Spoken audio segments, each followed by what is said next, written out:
তাদের উপর কেন অ্যাটাক করা হলো? আর এখন আমাদের বড় আবার হবে না স্যার, এই যে স্যার এগুলো এসব কি কেন হবে স্যার? আপনার সামনে কেন হবে স্যার? এটা না সুমাইয়া আসতে সুমাইয়া আপু আমাদের ভাইরা একটু আগে বলে গেল ওনারা আমাদের বড় ভাই, কালকে ঠিকই বড় ভাইরাই মেয়েদের উপরে রাতে অ্যাটাক করলো, আজকে শহীদ মিনারে মেয়েদের উপরে অ্যাটাক করলো, এটা কেন? আমি জানি না। এটা ফুটে যাচ্ছে স্যার, আমার কাছে কোনো ইনফরমেশন নাই। সাংবাদিক ভাইরাও জানে। এখন কথা হচ্ছে আপনি তো স্যার মেয়েরা দাঁড়ানো ছিল, সাংবাদিক ভাইরা জানতে পারে, আমার কাছে ইনফরমেশন নাই বললাম। শহীদ আমি মিনার এই যে শুনলাম, আমার কাছে কেউ স্যার, আমার মোবাইল নাম্বার জি। পুরো ফেসবুকে দিয়ে বরিয়ে দেওয়া হয়েছে, যাতে যে কেউ যে কোনো বিষয়ে ইমেল করতে পারে, হোয়াটসঅ্যাপে পাঠাইতে পারে সবাই। কিন্তু আমার এখানে হোয়াটসঅ্যাপ দেখো কেউ পাঠাইছে কিনা। স্যার আমি পাঠাচ্ছি না, স্যার। তো এটা আমি জানবো কিভাবে? আমি তো জিন নয় যে আমি জানবো। স্যার অবশ্যই না স্যার, এখন আমাদের শহীদ মিনারে যে আমাকে মেয়েগুলো এলিয়েন হইতে দাঁড়ানো হবে, আমি ছিল, এখানে শিক্ষকতা করি। স্যার, আমাদের মেয়েগুলো দাঁড়ানো ছিল তাদের উপরে কেন অ্যাটাক করা হলো?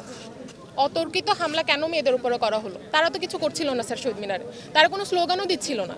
আমরা যখন আসছি তখন থেকে আমাদেরকে বিভিন্ন উস্কানিমূলক কথা বলতেছে, আমাদেরকে বিভিন্নভাবে হচ্ছে হ্যাঁ করতেছে, ইভেন এমনও বলতেছে যে আমাদেরকে বিয়ে করবে, আমাদেরকে তখন চুলের মুঠি ধরে মারবে, এই ধরনের কথা বলতেছে। যখন আমরা প্রক্টর স্যারের অফিসে ঢুকতেছি তখন হচ্ছে দরজা ধাক্কাচ্ছে, মেয়েদের গায়ের উপর পড়ে যাচ্ছে।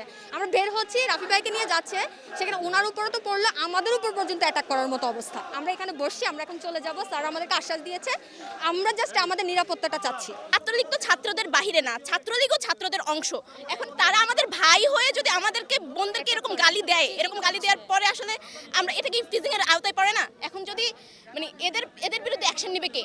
এদের বিরুদ্ধে যদি অ্যাকশন নেওয়া না হয়, এখন টিচাররাও যদি কিছু না বলে, তাহলে আমরা কোথায় যাব বলেন? রাত্রে বেলা যে তোমরা 11টায় যে বিক্ষোভ করবা, তোমরা নিশ্চয়ই কারোর সাথে যুক্তি করেই তো এখানে আসছো, তাই না? তোমরা নিজেদের মধ্যে আলাপ করা আছে না? তাহলে সবাই জানলো। তাহলে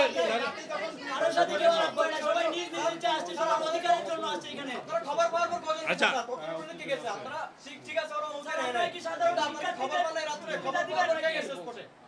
আমাদের প্রক্টর পরীক্ষাকে জানে